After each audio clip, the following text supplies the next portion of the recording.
Hi everyone, it's Derby Chukwudi, and I will be sharing experiences about transitions. If you have questions, you've wondered about what transitions entail, this is for you. Stay tuned. Until then, bye.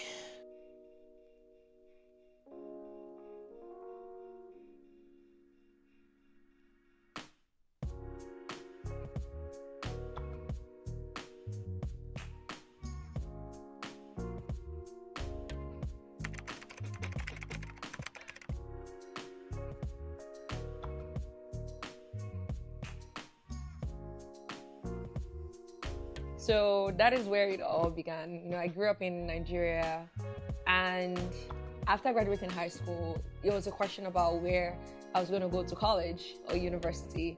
And I actually started university in Lagos at the same time while applying to schools in the US. And I remember when it was time to make that decision.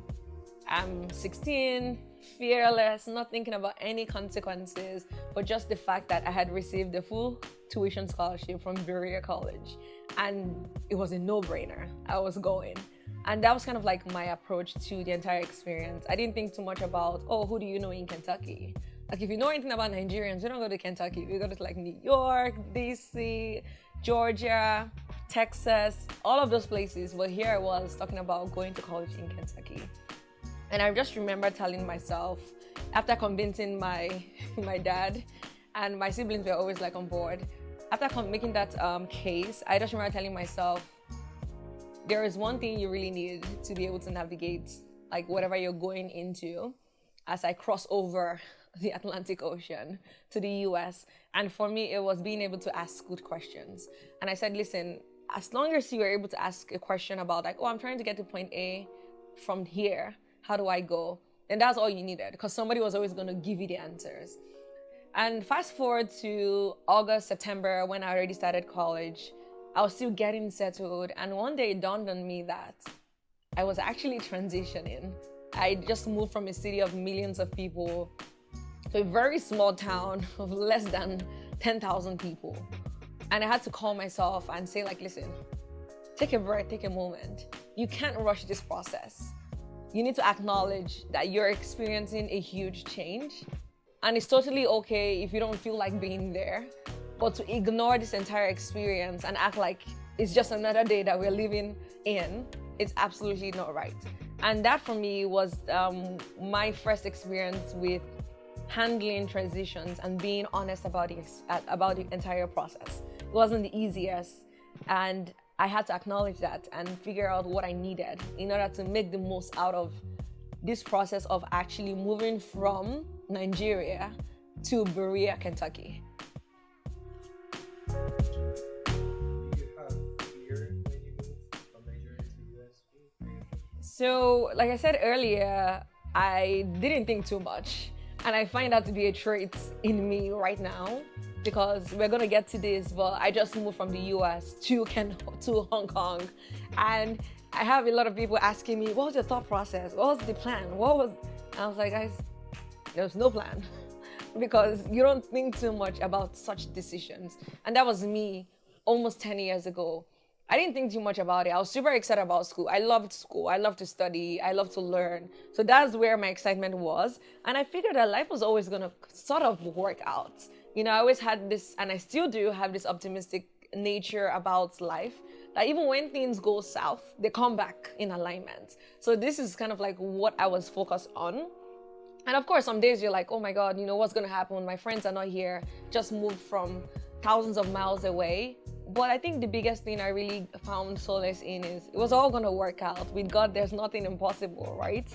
Same here with my journey. Like God who literally helped me through to get to this point was going to see me through it. And that mindset honestly helped the entire process of transitioning to an unknown land. So if you could go back in time, maybe what would change, what you want to change? Oh, the biggest thing is don't rush the process. Don't try to fast track. I tried to be like, hey, now we're in America and this is how things are done. It's like, nope. Acknowledge, lean in.